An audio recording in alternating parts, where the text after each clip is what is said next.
Perfecto. Pues vamos a hacer un poquito como siempre. Voy a hacer una primera exposición. Esta vez voy a ser un poco más corto que las otras sesiones porque hay una parte que vuelvo a recordar algunas de las cosas que hemos hablado, especialmente en la sesión anterior. Os comento alguna cosa nueva y después lo que más me interesa es que lo podamos también comentar entre todos, ¿vale? Así que voy a compartir la pantalla, ¿vale? Y espero que lo veáis bien, si no me decís, ¿de acuerdo? Como siempre lo tenemos todo por escrito, por lo tanto no hay ningún problema. Y mirad, de lo que quiero hablar un poco es de la estrategia entre comillas, ¿eh? Porque no es desde un sentido perverso, maquiavélico, de que la Iglesia tenga un plan, ¿no? Para, de alguna manera, pues, enfocar cosas y tal, sino más que nada una manera, ya veréis, absolutamente lógica, de sentido común, de plantear la vida cuando nos planteamos el hecho de ser Iglesia, de ser comunidad, ¿vale? Por eso, cuando hablo de la estrategia de la Iglesia, pues hablo ay, aquí, vale. Hablo de viviendo la misión de Jesús, ¿de acuerdo? Entonces, como ya recordáis, estuvimos hablando de los 5 propósitos de la Iglesia y os lo hice meditar un poco en base a 2 textos del Evangelio de Mateo, que se conocen como el Gran Mandamiento y la Gran Comisión.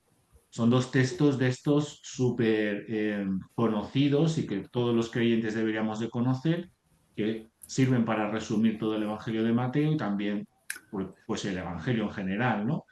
Y de ahí pues hablamos de esos 5 propósitos. Y hoy vamos a recuperar un poquito estos 5 propósitos, ¿vale? Pero lo vamos a recuperar, si me permitís que venga al final y así os enseño la imagen, desde esta perspectiva, ¿vale? Entonces aquí vais a ver y estáis viendo los 5 propósitos de los que estuvimos hablando la semana pasada, pero relacionados, ¿vale? Entonces, veis que la adoración está en el centro, ¿de acuerdo? Y que conforme a una, un círculo, ¿vale? Pues se va de una cosa a la otra. Primero, desde el compañerismo, la fraternidad, la comunión. En las iglesias se utilizan, uy, escucho algún ruido por ahí. En la iglesia se utilizan varias palabras sinónimas, ¿de acuerdo? Para hablar de compañerismo, ¿no? Fraternidad, comunión, coinonía, ¿de acuerdo? Y aquí pues vamos a crecer en Jesús. Hablamos de discipulado, de enseñanza, de seguimiento de Jesús, para poder servirle. Hablamos de ministerio, servicio, ¿de acuerdo? Para compartir a Jesús, que hablamos de evangelismo, de testimonio, de compartir nuestra vida. Entonces, esto en general, un móvil suena por ahí. A ver, es que no tengo los controles. Es ¿Ha José. tocado ya? Vale, Le pasa. Vale, Nieves. vale, ya está. Vale, pues Vale. en este caso, lo que tenemos, ¿vale? Es una manera de enfocar de manera natural nuestra relación, nuestra pertenencia a la comunidad y también un poco una manera de sentido común de enfocar nuestra vida cristiana, ¿no? Porque a veces cuando llegamos a una iglesia, pues obviamente estamos impactados por el mensaje de Jesús, por el Evangelio, pero no acabamos como de situarnos, ¿no? Entonces es una manera didáctica de plantear cómo funciona una iglesia, cómo funciona también nuestra propia vida espiritual con una lógica de fondo, ¿vale? Así que aquí, ahora que ya hemos visto la imagen, pues vais a entender perfectamente lo que os digo, ¿no? En el centro está la adoración, ¿de acuerdo? Que ya estuvimos hablando que la adoración en definitiva es esa actitud que resume nuestra relación con Dios a través de Jesús, ¿vale? Por eso decimos que la adoración en definitiva es la fuente y el motor de la vida cristiana, de la espiritualidad cristiana. porque es nuestra relación con Dios a través de Jesús que nos alimenta, que nos da la energía espiritual y que nos hace hijos e hijas de Dios, ¿no? Es lo que hace el cambio, ¿no? La diferencia al estar en relación con Dios. Por lo tanto, la misión de la Iglesia siempre nace del amor de Dios y se sostiene por la comunión con el Señor, ¿no? En este sentido. Si no, no tiene sentido. Sin adoración no hay misión, ni tampoco hay una realidad espiritual, ni individual, ni comunitaria. Sin adoración, en definitiva, solamente estamos cayendo en el activismo religioso, ¿no? En la práctica de una religión, ¿de acuerdo? Que puede ser la cristiana o puede ser cualquier otra práctica religiosa. Entonces, la práctica siempre está bien, pero tenemos que, sobre todo, ser muy conscientes que tiene que estar basada en una auténtica relación con Dios a través de Jesús, ¿no? Una auténtica adoración. Este versículo ya lo mencioné la semana pasada, este versículo que dice que de alguna manera Dios está buscando a estos verdaderos adoradores que adorarán al Padre en espíritu y en verdad, ¿no? Está hablando también de esta relación de autenticidad a la hora de relacionarnos con Dios. Y en Romanos capítulo 12, este versículo, estos dos versículos, también son de esos versículos que conviene subrayarse en la Biblia y tenerlo presente porque también es muy instructivo, ¿no? Y dice, así que hermanos, hermanas, ¿no? Os ruego por las misericordias de Dios que presentéis vuestros cuerpos en sacrificio vivo, santo, agradable a Dios, que es vuestro culto racional. No os conforméis a este siglo, sino transformaos por medio de la renovación de vuestro entendimiento para que comprobéis, perdón, cuál sea la buena voluntad de Dios, agradable y perfecta. Presentad vuestros cuerpos como sacrificio vivo, vuestro culto racional. Está hablando de presentar nuestro ser, es una manera muy del siglo I de hablar, pero está hablando de presentar nuestras personas como el sacrificio vivo delante de Dios. Es decir, no tanto hacer actos religiosos como si fueran sacrificios que yo le ofrendo, ¿no? Que yo le dedico a un Dios, sino que son nuestras propias vidas las que se dedican o las que se deben de dedicar de corazón a ese Dios, buscando, como dice, la transformación, buscando, como dice, la renovación del entendimiento a imagen de Jesús para comprobar, ¿no? Para hacer realidad la buena voluntad de Dios que es agradable y perfecta para nosotros. Por lo tanto, en la vida cristiana, la iglesia, la espiritualidad personal siempre tiene que estar centrada en nuestra relación con Dios. Por lo tanto, la idea central es que la estrategia cristiana comienza mirando a Cristo y dejándose transformar por Él. La adoración, por tanto, es el corazón del que brotan todas las demás cuestiones, ¿vale? En base a esto, como ya os he puesto en el circulito, pues a partir de la adoración que lo mueve todo, ¿vale? Pues vamos a hablar ahora de esta primera cuestión. Ay, perdón, que lo he movido. De esta primera cuestión, del compañerismo, porque de ahí es donde empieza todo un poco, ¿no? Una vez que te conectas con Dios, entonces lo que haces es conectarte con otras personas que también están buscando esa relación con Dios. Eso es en definitiva una iglesia, que es lo que hemos estado hablando en las sesiones anteriores, ¿vale? Entonces, aquí hay un momento como podríamos denominar de entrada, de pertenencia a la familia de Dios, que es la iglesia. Entonces, el objetivo de la iglesia en definitiva no deja de ser otro que conozcamos a Jesús, al Cristo, por su gracia, por su amor, y encontremos un lugar en una comunidad que tenga ese mismo propósito y objetivo, ¿vale? Esta es un poco el objetivo de una iglesia. Esto se me ha colado aquí porque esta evangelización lo hablaremos al final, es más bien por aquí, esto lo cambiaré después, ¿vale? El objetivo de la iglesia es acompañarnos, acompañarnos en estos primeros pasos, cuando hemos conocido a Jesús, cuando hemos conocido que Dios tiene un propósito, que Dios tiene un plan, acordaos de la primera sesión que os expliqué, ¿no? Que Dios tiene un mensaje de amor para nosotros, bueno, pues empezamos a caminar, ¿no? Todos caminamos en base a lo que sabemos, pero en ese momento no, pues claro, vamos descubriendo todo en la vida cristiana. el objetivo pues también es crear espacios cálidos de bienvenida, de pertenencia, sin enjuiciar a las personas, que les facilite poder encontrar un espacio seguro. Una comunidad no deja de ser un espacio seguro donde uno pueda explicar sus dudas, explicar sus procesos espirituales, sus sentimientos, su caminar con tranquilidad, ¿no? Con confianza, sabiendo que no va a ser juzgado, todo lo contrario, que nos vamos a ayudar mutuamente a crecer en Jesús. Se trata de compartir, como digo, nuestra vida de fe, sin artificios ni intenciones proselitistas, ¿vale? A veces la gente quiere, o todos a veces parece como que queremos demostrar una espiritualidad o nos da miedo confesar pues equivocaciones, desconocimiento, pero nada más lejos de la realidad. La vida cristiana parte de la sinceridad para con Dios y para con los hermanos y hermanas en la fe, ¿de acuerdo? Por lo tanto, no tenemos que demostrar nada y lo mejor es ser honesto, sincero, abierto, porque de esa manera es en la cual Dios se manifiesta en la vida de las personas y nos podemos ayudar los unos a los otros. Y tampoco buscamos en ningún momento ninguna cuestión proselitista. Esto lo he dicho ya varias veces a lo largo del estudio, ¿vale? El objetivo por el que hacemos las cosas no es para conseguir adeptos, ¿vale? En ningún caso, todo lo contrario. Lo que necesitamos y lo que queremos siempre es compartir la fe de corazón, honestamente, con las personas, ¿vale?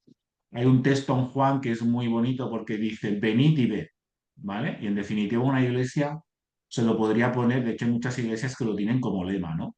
Y de alguna manera el mensaje que se transmite a las personas que nos rodean es, bueno, venid a la comunidad y ved, ¿no? Ved sobre todo a las personas que la formamos, donde ahí podéis ver también a Dios, ¿no? Y acercaros a Dios desde este punto de vista.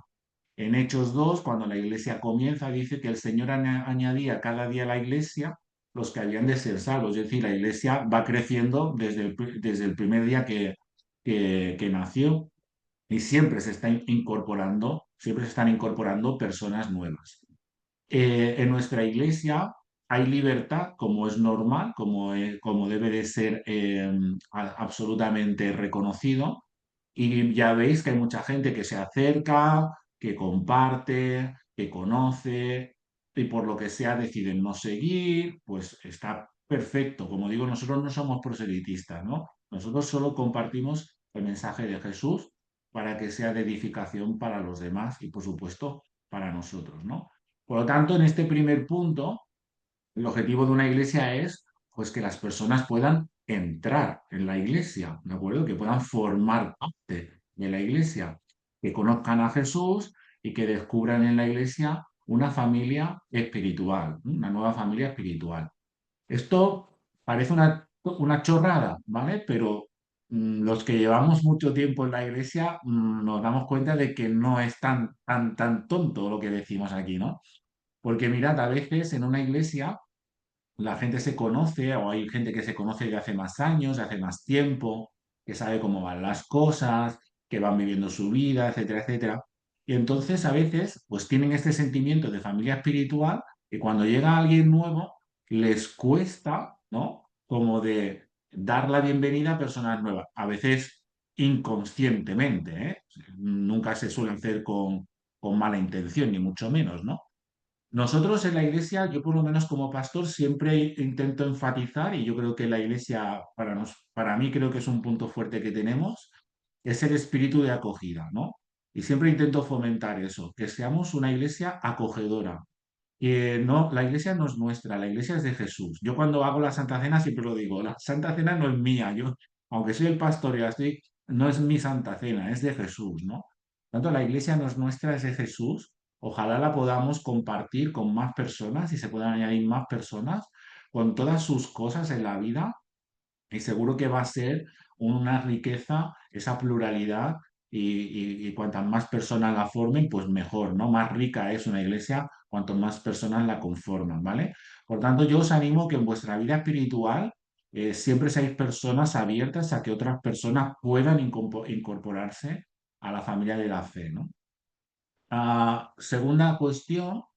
creciendo en Jesús. Una vez que ya estamos en esta familia de la fe, nos sentimos parte, nos sentimos con confianza, vamos pues relajándonos, ¿no? Con el resto de los hermanos y hermanas, pues claro, el objetivo de una iglesia en definitiva es crecer en Jesús, ¿no?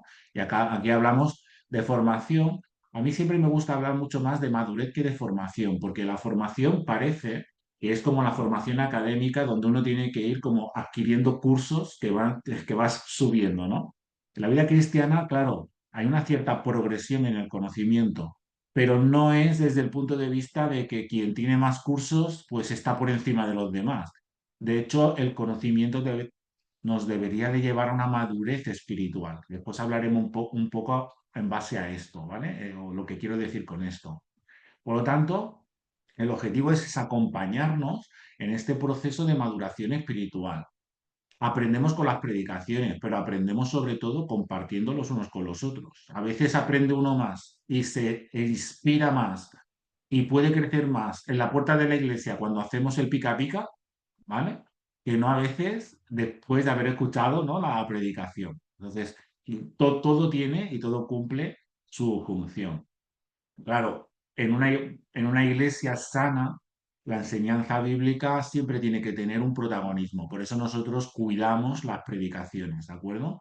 Y también, por ejemplo, pues de las primeras cosas que hemos puesto en marcha, pues son estos estudios bíblicos que tendrán continuidad, porque la enseñanza bíblica siempre tiene que ser el centro, ¿no? Porque es el objetivo que debemos de madurar en Jesús, queremos conocer más, ¿no? de Dios. Tanto esto se suele hacer mediante el discipulado personal, también en grupo, como lo estamos haciendo ahora, y el objetivo siempre será desarrollar hábitos espirituales, ¿no? Eh, Pondré después alguna cuestión sobre espiritualidad en el grupo de la iglesia y os lo haré llegar a todos los que estáis en el estudio, porque ahí vamos a hablar de oración, de lectura de la palabra, de meditación, ¿de acuerdo? De la reflexión enfocada del texto bíblico, de estar en la naturaleza, etcétera, etcétera, ¿no? Y que, como bien dijimos, probablemente sea una de las cosas que tengamos que trabajar en un estudio bíblico, pues quizás para primeros del año que viene, ¿vale? El siguiente que hagamos, ¿vale? Os recuerdo el texto de Mateo. Jesús mismo nos mandó que enseñemos todas las cosas que él había enseñado, ¿vale? Por ejemplo, pues una de mis funciones principales en la comunidad es enseñar continuamente el Evangelio, ¿no? A las personas que se van incorporando, ¿vale? Hasta, dice Efesios, hasta que lleguemos a la medida de la estatura de la plenitud de Cristo. Digamos que este es el objetivo que todo creyente, que toda iglesia siempre debe de tener. Y es pues tener a Jesús como referente para crecer y que lleguemos de alguna manera a su altura, ¿vale? Ese es un poco el objetivo, ¿no? Eh, que los creyentes crezcamos, que profundicemos en la fe, que nos volvamos semejantes a Cristo, ¿vale? Eso sí, siempre desde la gracia y por la gracia, nunca dándonos latigazos de es que yo no sé, es que por más que he aprendido y sé que tengo que hacer esto, no lo hago. Por supuesto que hay muchas luchas con el crecimiento espiritual, pero recordad siempre que somos aceptados por Dios desde su gracia y crecemos por su gracia, ¿vale? Por su gracia. Por lo tanto, no debemos de autoinfringirnos, ¿no? a nosotros mismos muchas veces eh, retos o cuestiones que no tocan, ¿vale? O de alguna manera eh, a veces nos minusvaloramos, ¿no? en exceso y olvidamos la gracia de Dios para con nosotros. También el objetivo también es crecer en los valores del reino, ¿de acuerdo? Que en la próxima sesión vamos a hablar de esta cuestión, ¿vale? De los valores del reino que tienen que estar presentes en una iglesia, ¿vale? En definitiva, pues debemos de ser como a Dios nos gustaría y estas frases son frases, ¿no? Pues que necesitamos desarrollar mucho más. ¿Cómo le gustaría a Dios que fuésemos? Pues mira, por ejemplo, humildes, ¿no? Muchas veces lo decimos. O que no busquemos el primer lugar, sino que busquemos servir a los demás. En el Evangelio hay muchas enseñanzas, ¿no? Bueno, la semana que viene haremos un pequeño resumen que Por supuesto, no va buscando ser exhaustivo, pero sí empezar con las cosas más básicas, ¿vale? Una tercera cuestión sería servir a Jesús. En la iglesia, en definitiva, pues estamos para servir a Jesús, ¿no? Cada creyente debería de descubrir sus dones y usar sus dones para servir a Dios y al prójimo, ¿vale? Y es bueno que identifiquemos cuáles son nuestros dones espirituales. Hay algunos textos bíblicos que dicen que todos los creyentes han recibido al menos un don de parte de Dios. Y dice, ministrelo a otros. Es decir, Dios nos ha dado regalos para que compartamos con los demás, que forman parte de nuestra personalidad, de nuestras habilidades. Por ejemplo, pues en mi caso, poder enseñar, poder acompañar, ¿no? Poder inspirar, pues eso forma parte de mis habilidades como persona y yo lo pongo al servicio de otras personas. Pero habrá otras habilidades, ¿no? Pues yo qué sé, quien le guste la música y pueda inspirar a otros con la música, ¿no? O con la escritura, por ejemplo. O hay, mira, siempre cuento una historia y esto os ayudará para relajar un poco el estudio, de una iglesia a la que fui siendo joven, una iglesia muy grande, íbamos un grupo de jóvenes y resulta que nos repartieron en la entrada una pequeña manualidad, ¿no? Y es que había una señora en la iglesia, una señora mayor, que ella se pasaba toda la semana haciendo una manualidad. En este caso, nos regaló una cruz hecha con cintas, ¿no? Y todos los domingos se ponía en la puerta de la iglesia y a todo el mundo que entraba por la iglesia les regalaba, ¿no? Una manualidad. Entonces, es que yo, vamos, no recuerdo, lo único que recuerdo es que todo el mundo entraba por la iglesia súper contento porque te daba un regalito, ¿no? Cuando entrabas en la iglesia. Y tenía un pequeño texto bíblico. Entonces, estas cosas parecen una tontería, pues esa señora ponía eso al servicio de los demás y era de bendición, ¿no? Yo recuerdo que mi suegra compraba en la iglesia un paquetito de jetas de promesas que hay en la Biblia y cuando lo había comprado, al domingo siguiente iba repartiendo una tarjetita a todas las personas de la iglesia, ¿no? Era una manera como de poder dar un regalo, ¿no? Dar algo pues para sentirse y para ayudar a otros en la fe, ¿no? En fin, no hay ministerio pequeño ni don pequeño, todos podemos aportar algo en la comunidad y también al crecimiento de los demás. En Romanos 12 habla de que hay diferentes dones en la comunidad. Y ahí habla de algunos concretos, lo podéis leer, pero no son los únicos, ¿eh? El hecho de que no estén nombrados en la Biblia no significa que Dios no pueda obrar y dar habilidades diferentes a las que están nombradas en la Biblia. Por lo tanto, una iglesia, todos deben de tener un lugar para servir, no solo unos pocos. Todo el mundo que quiera puede aportar y debería de aportar. Y la estrategia de Dios es inclusiva en el sentido de que cada uno aporta, ¿de acuerdo? Todo el mundo puede aportar, ¿no? Cuando se quiere ser parte de una comunidad, todo el mundo puede aportar, ¿de acuerdo? Importante, el objetivo no es buscar reconocimiento personal ni rincones de poder o de protagonismo personal, porque si fuéramos por este camino, entonces esto sería lo que hace todo el mundo, ¿no? No son los valores del Evangelio, ¿vale? Por lo tanto, cuando hacemos algo para el Señor, lo hacemos para el Señor y lo hacemos para bendecir a los demás, sin buscar reconocimiento, ni poder, ni protagonismo, ¿vale? Eso, como digo, no son valores del reino, ¿vale?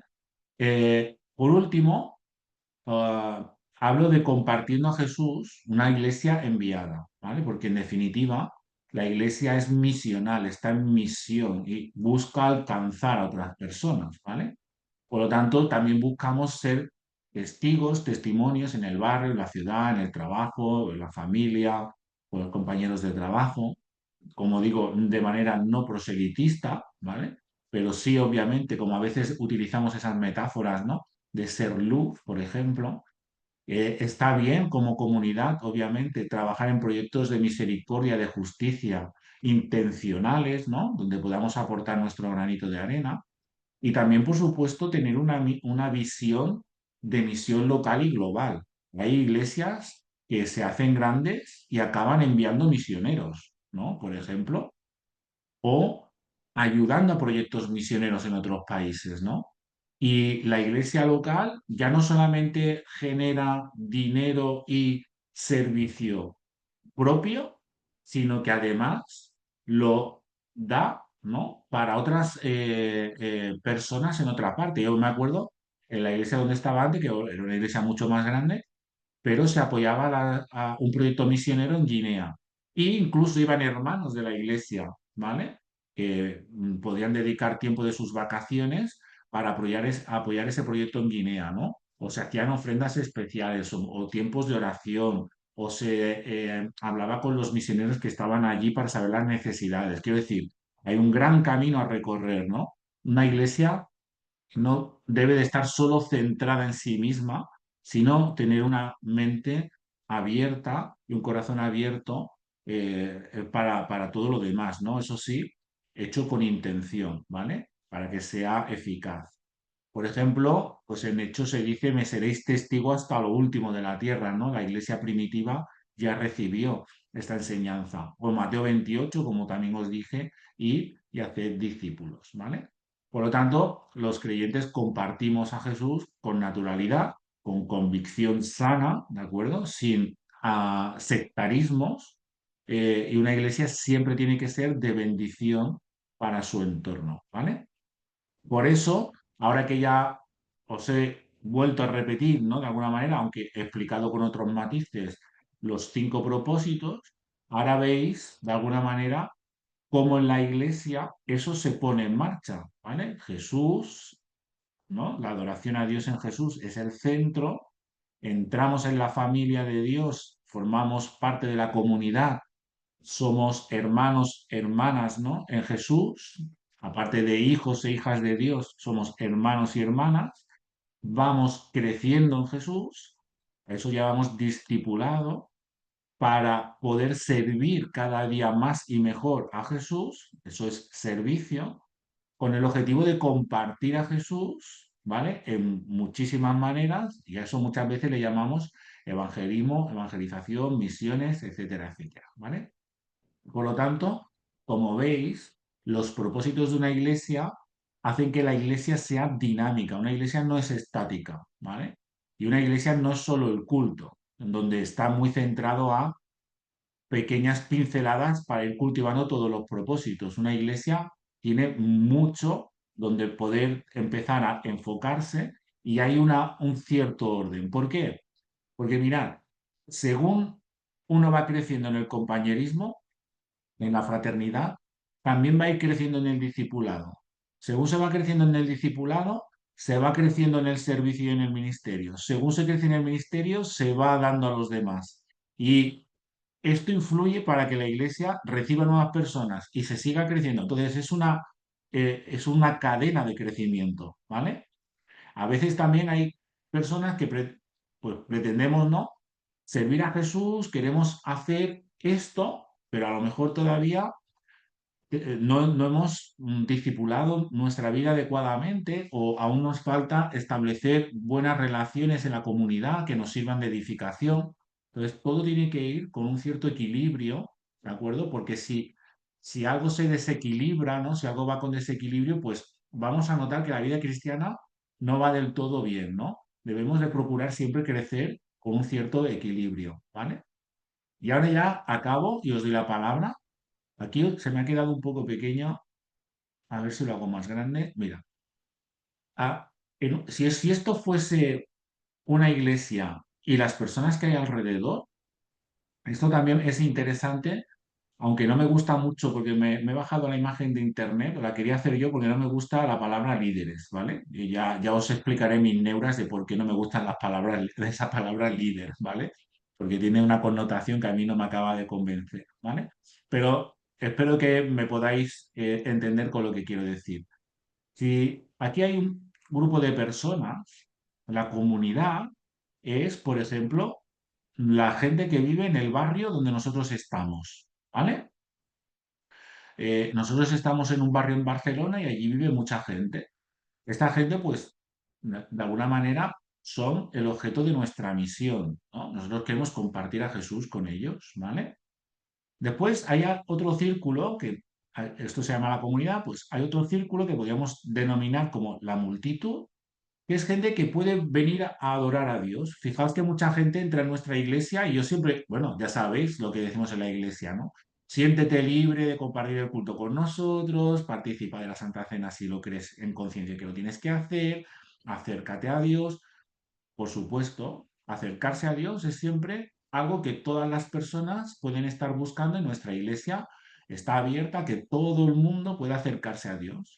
Fijaos que aquí ya hablamos de congregación, ¿no?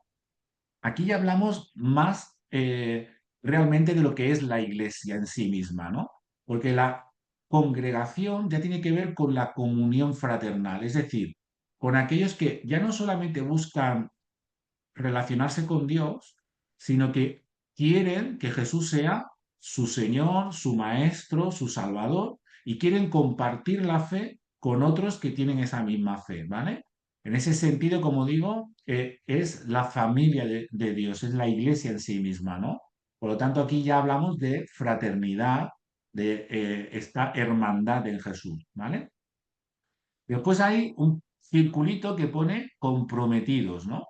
Porque dentro de que en la iglesia, la familia de Dios, hay pues, personas que dicen, no, no, yo quiero ser parte de San Pau. Yo no solamente quiero venir los domingos de tanto en tanto, yo quiero ser parte de la iglesia, ¿vale? Yo quiero ser parte de la congregación, yo quiero ser parte de la familia, pero además, con el tiempo, alguien puede decir, además yo quiero tener mi compromiso con Jesús y con la iglesia, yo quiero hacer mi pequeña aportación, ¿no? A la comunidad, me quiero ocupar de este tema o de esto otro, ¿no? Entonces hay gente comprometida, gente que tiene un compromiso intencional y real con, en este caso, la iglesia concreta de San Pau para poder desarrollar la misión. Y por último, estaría este último círculo que yo no le llamo nunca líderes, sino que le llamo núcleo, ¿vale? Y le llamo núcleo porque son personas que no solamente tienen un compromiso, sino que su compromiso está mucho más allá, con tiempo, con dinero, con vinculación con la comunidad. Y ellos o ellas, ¿no? Tienen muy claro que quieren hacer crecer allí un proyecto de parte de Dios, ¿no? Como veis, son niveles de compromiso desde el más externo al más interno, son niveles de compromisos graduales que se van adquiriendo. Nunca tiene que ser ni por presión, como ya os decía antes, ni por proselitismo, ni por nada, porque el que está aquí no es mejor que el que está aquí. Solo son momentos diferentes de la vida espiritual, ¿vale? Lo importante es que en ese crecimiento del que hemos hablado, en esa madurez, lo normal es ir pasando de un círculo a otro, ¿vale? Por eso yo quería haceros o dejaros esta imagen como algo didáctico, ¿no? Porque, como os decía, la vida cristiana no es algo estático, sino que en definitiva todos buscamos un crecimiento personal y comunitario, ¿m? Obviamente ejercido desde la libertad y desde el entendimiento que cada uno va teniendo con Dios, ¿vale? Así que yo lo dejo aquí, ¿vale? Tenemos un buen ratito para comentar ahora entre todos, ¿de acuerdo? Eh, Joana levanta la mano, así que yo ya os doy la palabra, por lo tanto, sin ningún problema, ¿vale? Voy a dejar de compartir la pantalla, si lo necesitáis me lo decís, ¿vale? Y, y la volvemos a compartir, ¿vale? Pero es que así os veo mejor para poder daros la palabra, ¿vale? Vale, Joan tiene la mano levantada. Joan, adelante. Bueno, yo a ver si me puedes aclarar dos aspectos Sí, rápidamente. El primer aspecto sería en el, en el versículo de Hechos 2:47, sí, que habla de que Dios añade cada día a los que van a ser salvados. ¿Tiene algo esto que ver con el concepto que Juan Calvino da a la predestinación? O sea, que algunos serán salvados y otros no. Porque a mí esto me da un poquito de repelús. sí, Porque, claro, es que, claro, no sé, yo en este aspecto quizá me identifico más con el arminianismo o soy más wesleyano, ¿no? Que con John sí, Wesley. sí. No sé, a ver si tiene algo que ver una cosa con la otra, me lo dices tú. Y el Sí, segundo apartado sería, y ya acabo, el se- tranquilo. rápidamente, el segundo Sí, sí. apartado, que sería el 3, la cuestión de los ministerios. Ajá. Sería una cuestión, o sea, es una forma de lo que hablamos del sacerdocio universal de los creyentes, de los cristianos que hablaba Lutero, Vale, ¿vale? perfecto. Ya está. Perfecta. Dos cuestiones que creo que Sí, son muy buenas y muy enriquecedoras. Yo tengo que decirte que personalmente yo coincido un poco con tu intuición y con un poco tu inclinación en este sentido, ¿no? De Wesley, ¿no? En el sentido de hablar de la salvación. Eso quizás es un tema que a lo mejor no todos los que estamos aquí, pues podéis o conocéis la historia. En cuanto a la doctrina de la salvación, la Iglesia ha generado a lo largo de la historia diferentes maneras de articular esa salvación, ¿de acuerdo?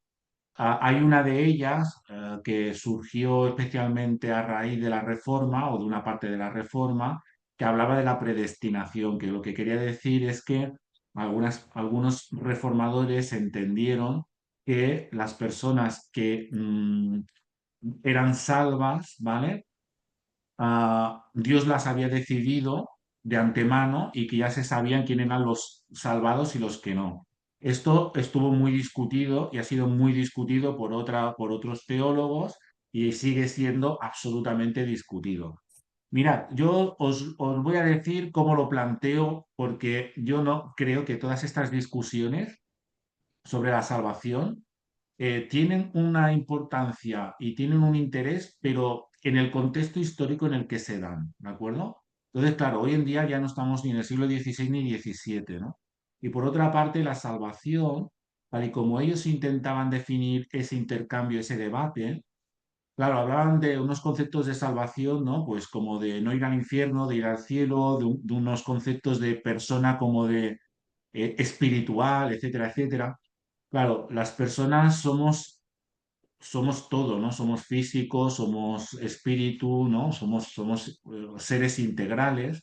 A día de hoy, por lo tanto, se ha evolucionado, ¿no? En ese concepto de la salvación. Antes se hablaba mucho de que la salvación se hablaba mucho de salvar las almas, ¿no? Hoy en día, salvar las almas sería una cosa que a nivel histórico puedes entender, pero claro, como digo, ¿no? Las personas son más que las almas, ¿no? Entonces, en este sentido, el concepto de la salvación para mí es más integral, por una parte, y para concretar la pregunta de Joan, en el texto de Hechos no tiene que ver nada con esa cuestión. Simplemente en el texto de Hechos lo que se intenta explicar en el contexto histórico es que en base a la predicación que hizo Pedro, hubo personas que aceptaron a Jesús como el Mesías y que por lo tanto accedieron a la salvación entendida como la vida que estaba ofreciendo el Mesías, ¿vale? Hay que entender muy bien que esa salvación, tanto Jesús como el pueblo judío que esperaba al Mesías, la predicó y la enseñó de una determinada manera, ¿vale? Que no tiene que ver tanto como la enseñaban en el siglo XVII los teólogos, ¿no? Entonces tiene que ver con recuperar la dignidad del ser humano y la plenitud de esa humanidad. Por eso Jesús hablaba y enseñaba y hacía, ¿no?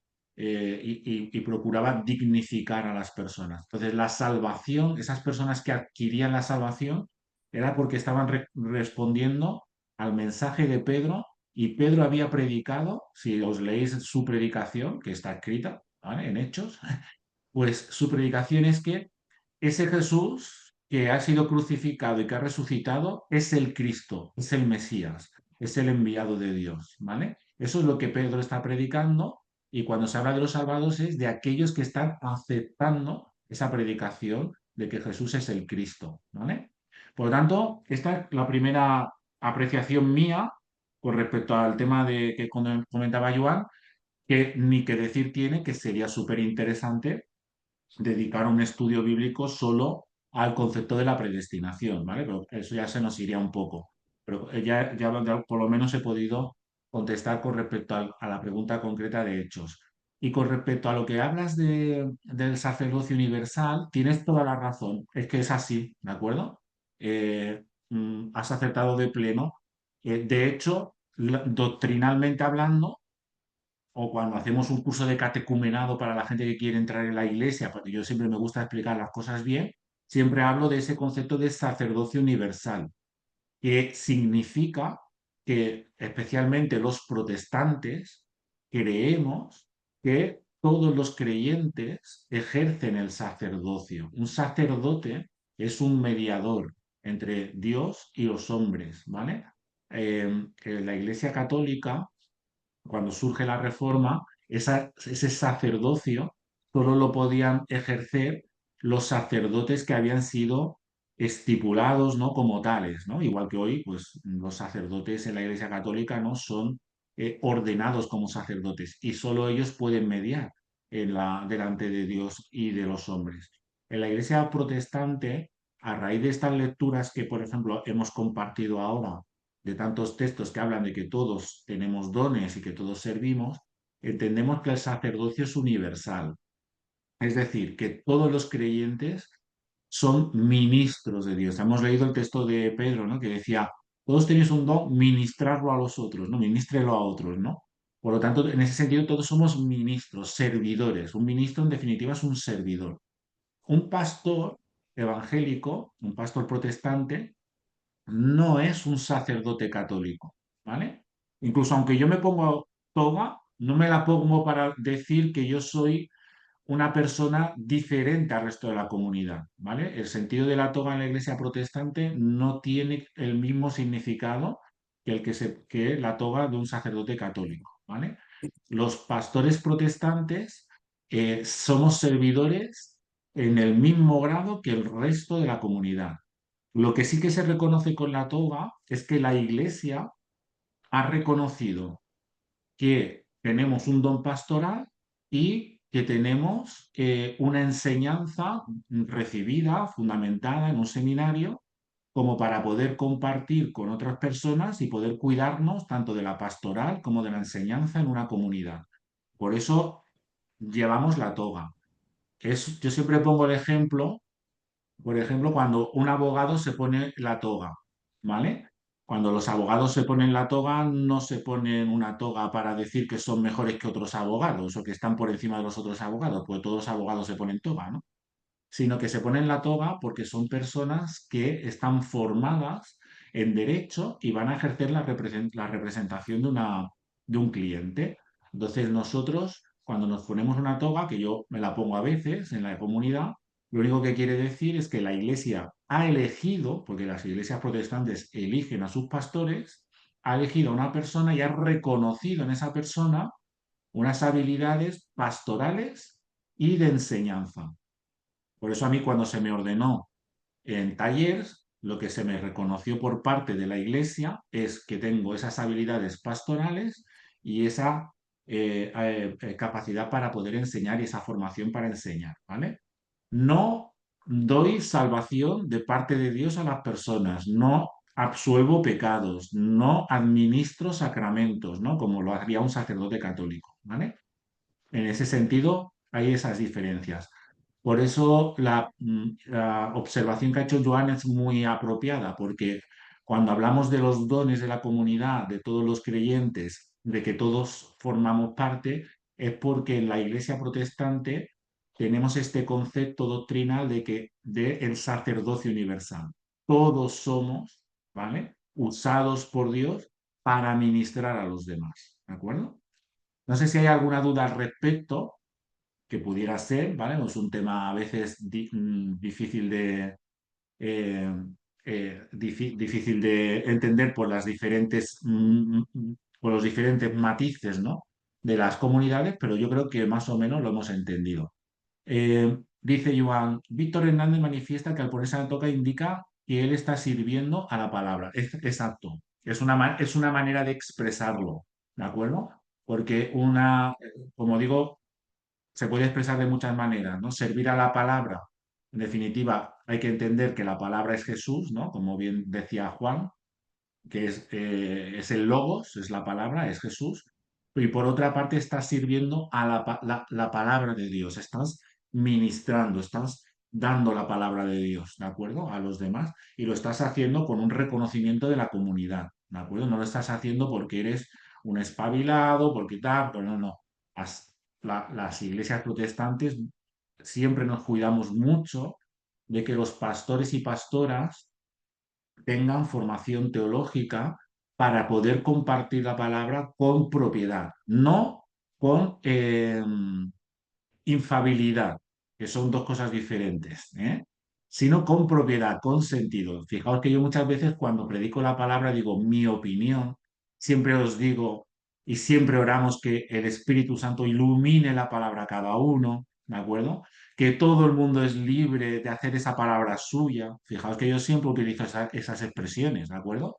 Ahora, cuando estoy haciendo una predicación, lo que yo os estoy diciendo lo estoy diciendo con un criterio, obviamente, ¿no? Lo estoy diciendo por una formación que tengo al respecto, pero siempre guardándome mucho de quitarle el lugar a Dios y quitarle el lugar a cada persona que tiene que tener para relacionarse con Dios, ¿vale? Yo no soy mediador entre Dios y las personas, ¿de acuerdo? Como un sacerdote católico, ¿de acuerdo?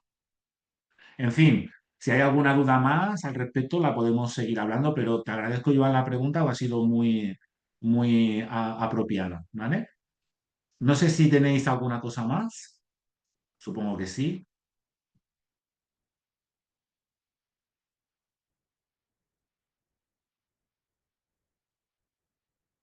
Venga, aportaciones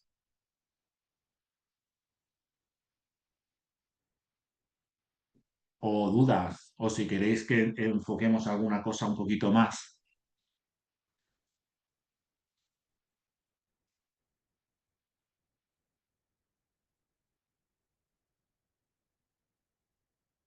Uy, hoy lo he tenido que decir todo muy, muy bien, ¿no? ¿O no? A todo lo contrario. Vale, si no, os compartiré la pantalla. Vale. Por ejemplo, ya que os cuesta un poco más de participar, ¿qué os parece, por ejemplo, el círculo que os he puesto? ¿Vale? ¿Os ha ayudado a entender un poco más? Por ejemplo, cuando vamos a una iglesia, a mí me gusta mucho cuando yo mismo, ¿no? Estoy el domingo en la iglesia, pues todas las personas que nos juntamos un domingo, fijaos que de todas las personas que hay en la iglesia, hay personas que están en cada uno de estos círculos. No todo el mundo está en el mismo círculo, ¿eh? Hay gente que está en diferentes círculos. Y ya os digo que una persona que está en un círculo no es mejor que la otra. Todos somos iguales en ese sentido, ¿eh? Pero es muy importante saber en qué círculo está cada persona. Por ejemplo, no pasa nada, ¿no? Si yo estoy hablando con un niño, con un joven, con cada persona, todas las personas son valiosas en sí mismas, ¿de acuerdo? Pero si yo estoy hablando con un niño, tengo que moderar mi lenguaje para que lo que yo explique, hable o aporte pueda ser bueno para ese niño.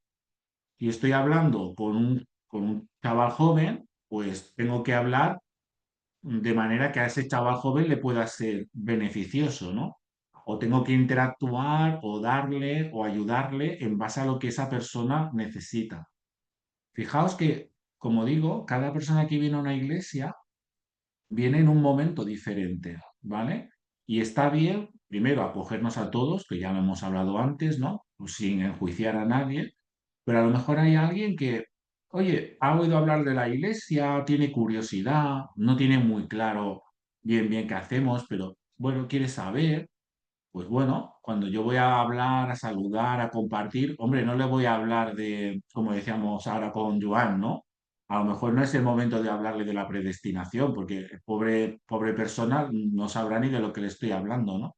Pero sí, pues quizás de que Dios ama a todo el mundo, ¿no? Tal y como es, etcétera, etcétera, ¿no? Por lo tanto, eso a mí me gusta, a mí como pastor, a mí me gusta tenerlo siempre en la mente para enfocar de qué manera puedo ser de edificación a cada persona, ¿vale? De qué manera puedo ser de ayuda en el nombre de Dios a cada persona, ¿no? Y también me ayuda a irle enfocando a cada uno, ¿vale? Su, siguiente paso en la vida cristiana, ¿no? Oye, a lo mejor alguien me dice, yo es que yo me gustaría conocer más. Ah, perfecto, pues a lo mejor lo que necesitas es pues asistir a los estudios bíblicos, ir creciendo, o lo que necesitas. A mí esto de la iglesia me parece una cosa tan impresionante, pues a lo mejor necesitas ir poquito a poco congregándote, ¿no? Siendo parte de la familia. Por eso esto, quieras que no, nos ayuda a la hora de relacionarnos, ¿vale? Veo que Paqui tiene la mano levantada, le doy la palabra, que prefiero que habléis vosotros a que no hable yo, en esta parte.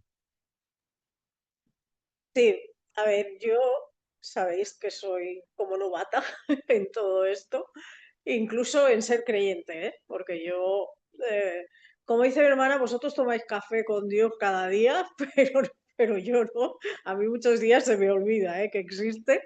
Entonces, sí que es verdad que a mí me gusta, es algo personal, ¿eh? Que a mí en la iglesia a veces me quedo con esas ganas de, después de la predicación, de preguntar cosas para que, para poder entender, ¿no? O para poder resolver dudas o verlas de otra manera, no sé. Mm. Es, pero bueno, que claro, yo no sé si lo que vosotros hacéis es algo que está estructurado por algún motivo en concreto y se hace así porque tiene que ser así, no lo sé, o por qué no hay ese pequeña parte de poder preguntar y hacer, o sea, Sí, más. bueno, yo te voy a dar una respuesta. Mira, el tema, el domingo por la mañana, que quizás estaría muy bien porque deberíamos de hablar de cuál es el propósito de por qué la iglesia se reúne el domingo por la mañana, ¿no? Que es especialmente adorar a Dios.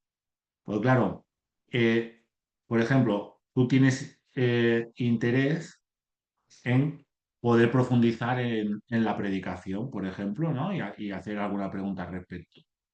Yo conozco personas que a mí, por ejemplo, lo que me dicen es, a mí lo que me gustaría es que hubiera más canciones en la iglesia, porque a mí me gusta mucho alabar a Dios, ¿no? Entonces me gustaría que hubiera 5, 6, 7 canciones, ¿no? Hay otras personas que me dicen, a mí lo que me gustaría es que hubiera más oración, porque yo lo que me gusta en la iglesia es la oración, ¿no? Hay otras personas que me dicen, a mí lo que me gustaría que hubiera en el culto es más tiempo de silencio, porque yo lo que me gustaría es que pudiéramos meditar y reflexionar y estar con nosotros mismos en la iglesia, ¿no? Hay otra gente que me dice, "Ostras, a mí lo que más me gusta de la iglesia, ¿sabes qué es? Es el tiempo del pica pica, ¿no? El tiempo de la comunión, ¿no? Pues, que claro, es buenísimo. Claro, corremos el riesgo a veces en los actos comunitarios de la iglesia, corremos el riesgo de querer proyectar en cada acto comunitario un poco la necesidad personal de cada uno, ¿de acuerdo? Entonces, cuando hacemos los actos comunitarios, siempre procuramos que haya un cierto equilibrio en lo que hacemos, ¿de acuerdo? Para cumplir con todos esos propósitos que Dios nos ha pedido, porque otra vez, ¿no? La iglesia no está tanto al servicio de la necesidad personal de cada uno, sino que la iglesia en realidad existe para agradar a Dios, ¿no? Entonces intentamos que esos 5 propósitos estén recogidos.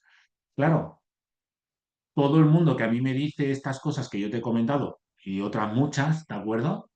Hay gente, por ejemplo, que me dice, pastor, el culto debería de durar el doble porque a mí se me hacen cortísimos, ¿no? Y hay otra gente que dice, wow, pastor, es que menos mal que duran 1 hora y cuarto, porque si no, no podría quedarme porque tengo mi familia después, ¿no? Entonces, es lo que decimos, ¿no? Las personas, claro, todas tenemos nuestras necesidades personales. Entonces, el punto comunitario busca establecer un punto de equilibrio. Por eso, más o menos, todos los cultos son iguales, ¿no? Es cierto que en alguna iglesia vas a encontrar más canciones, en otras iglesias vas a encontrar un punto más participativo, pero si a una iglesia tiene más canciones, la predicación será más pequeña. Si en una iglesia hay más tiempo para las oraciones, pues entonces no habrá tantas canciones. Es decir, el tiempo es el que es y nos da tiempo a lo que podemos hacer, ¿no?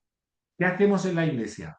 Intentamos, como vamos haciendo nuestra iglesia, por ejemplo, es un buen ejemplo porque como es un proyecto nuevo, estamos viendo el crecimiento, ¿no? En ese sentido. Yo me quedo con ganas de aprender más. Bueno, pues hacemos estudios bíblicos, ¿no? Y por eso estamos haciendo este tiempo de encuentro. Aquí, mira, aquí podemos hablar, ¿no? De cuestiones que nos interesan ir profundizando.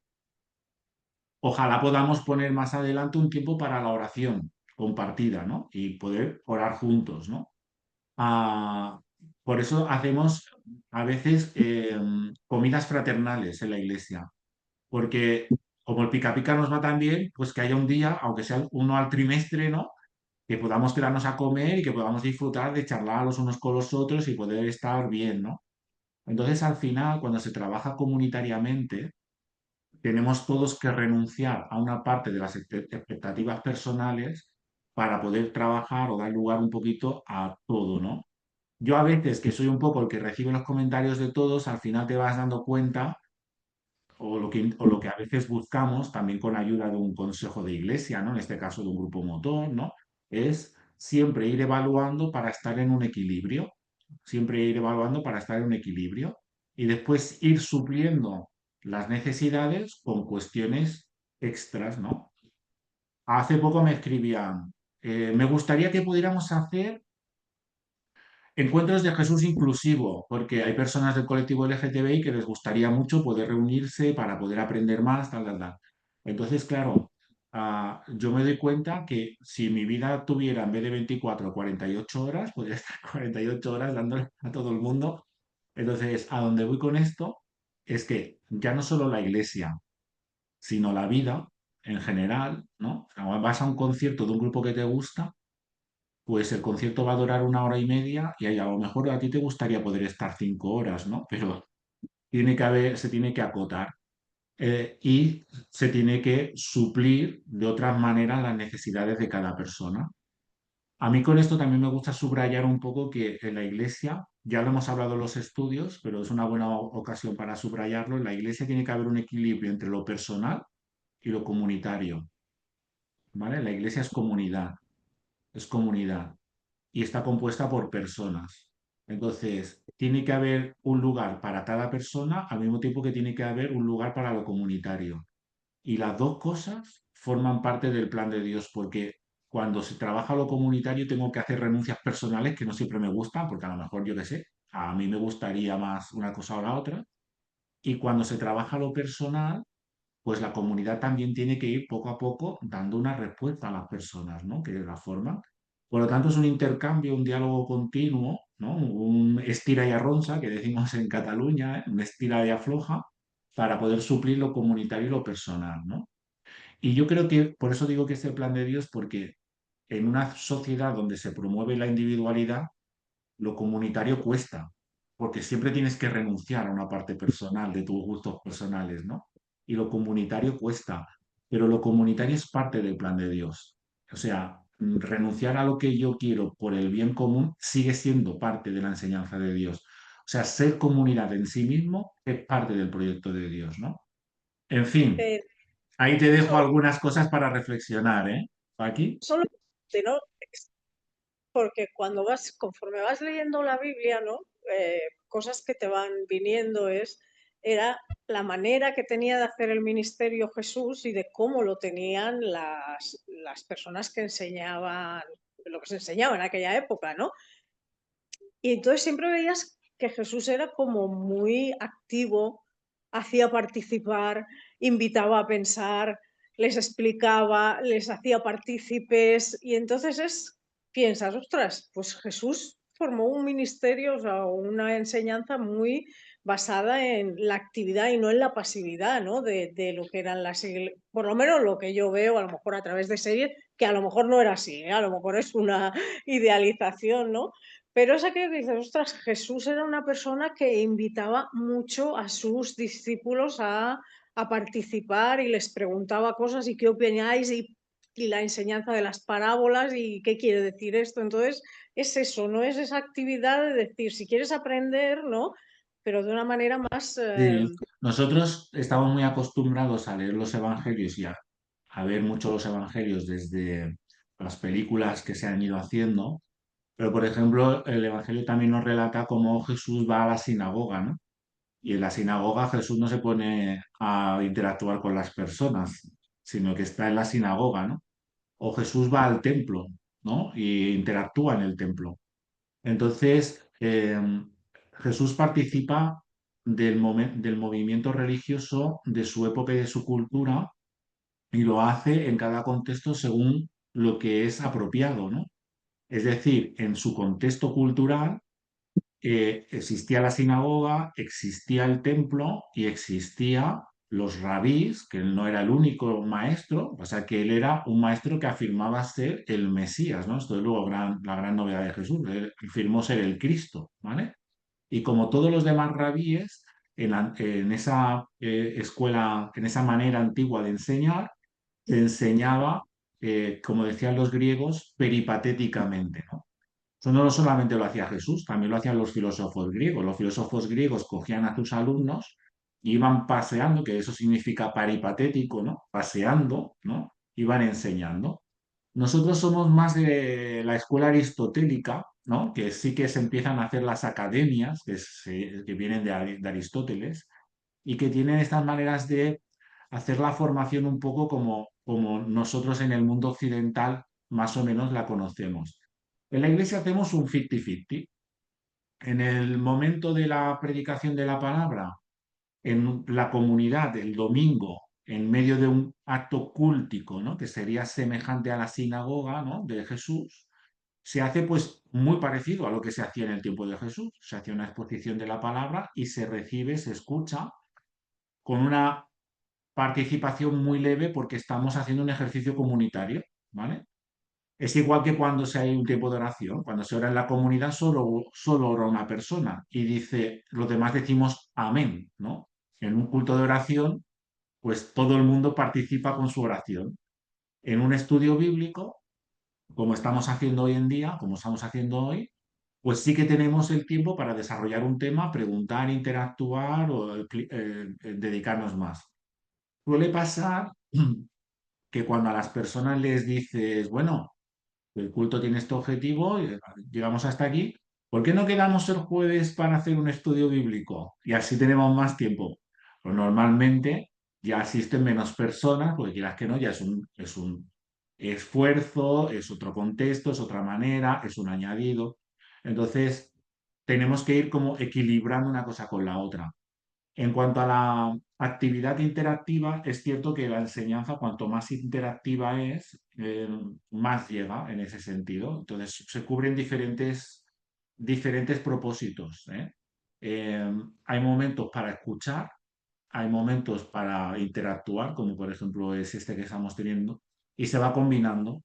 Pero yo siempre veo que el tema de los cultos de los domingos siempre es un poco repetitivo, ¿no? En ese sentido, porque igual que tú lo dices, Paqui, yo siempre lo llevo escuchando toda la vida de mucha gente, pero ya te digo, cada uno con su cosa, ¿no?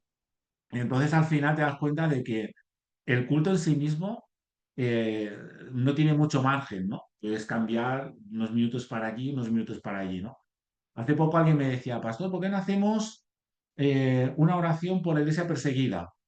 Y la hicimos, ¿no? Hombre, lo preparamos adecuadamente, no lo hicimos en el momento que se propuso, sino que lo preparamos adecuadamente y lo hicimos. Y alguien puede decir, ¿por qué no hablamos de las misiones? Pues se puede hablar de las misiones en un culto, se puede ir preparando, ¿no? Todas las cosas se pueden ir trabajando.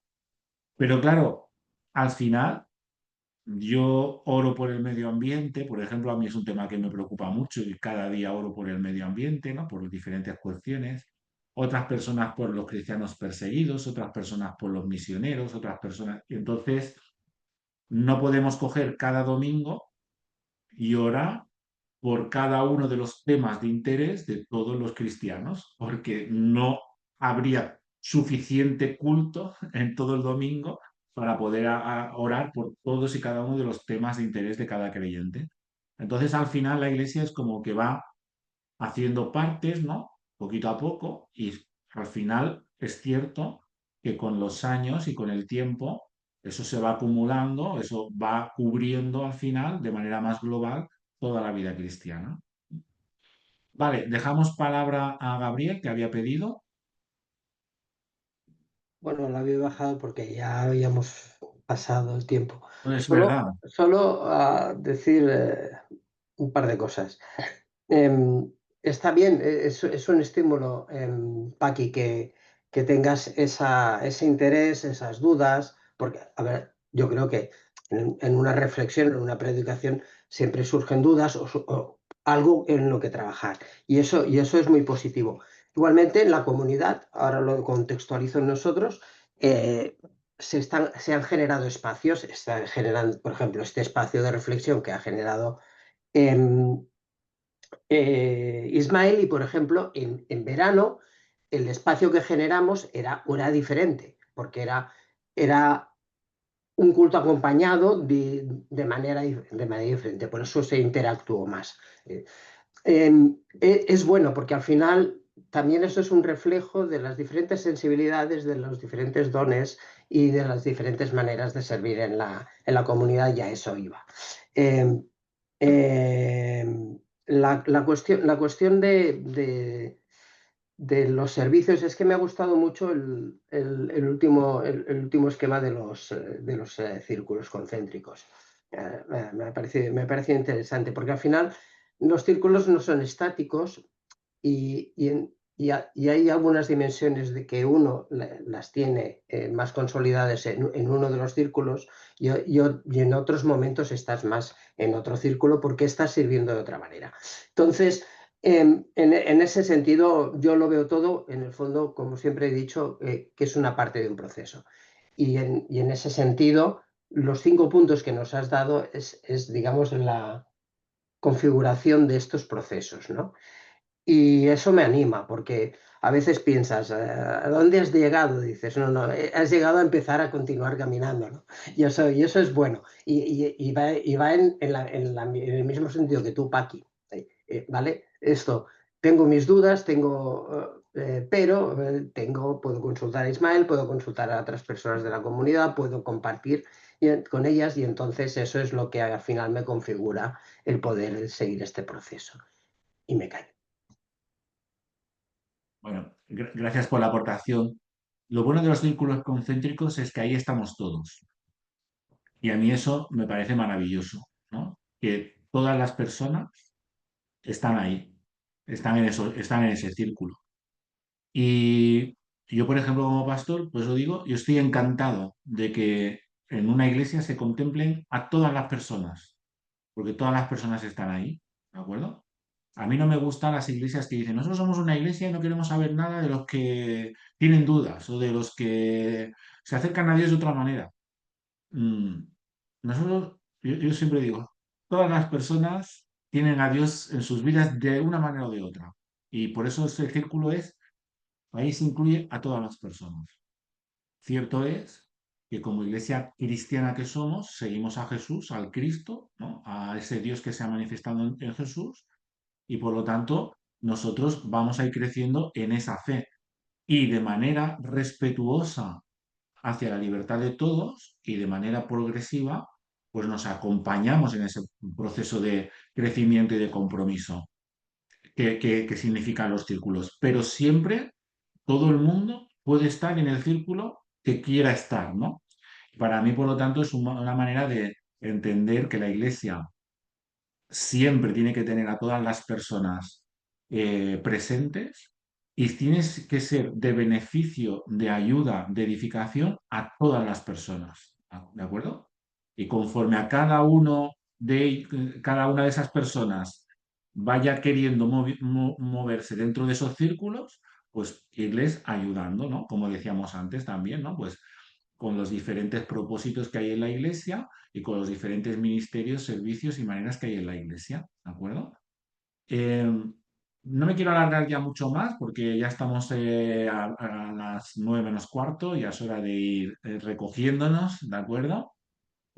Como siempre digo, hacedme llegar las preguntas, las inquietudes que tengáis para poder irlas incluyendo a modos de respuesta en los siguientes estudios, ¿de acuerdo?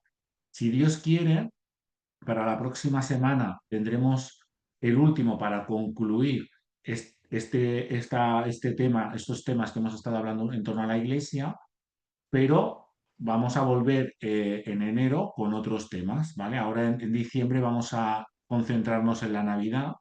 A lo mejor ahora podemos quedar para hacer algún tema de Navidad, pero concreto, de una sola sesión o alguna cosa así, pero volvemos a hacer alguna cosa sistemática después de Navidad, ¿vale?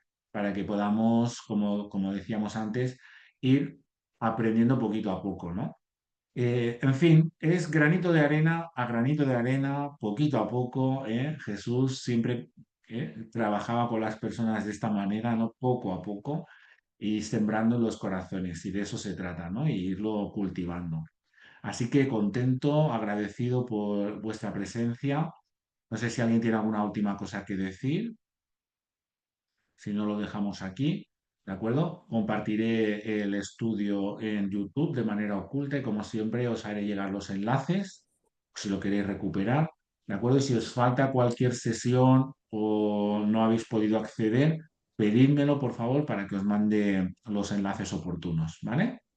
Lo dejamos aquí. Un fuerte abrazo a todos y a todas. Nos vemos si Dios quiere el domingo o en el Adeu, estudio de la próxima semana. Adeu. Hasta Edu. ahora. bona nit. Chao.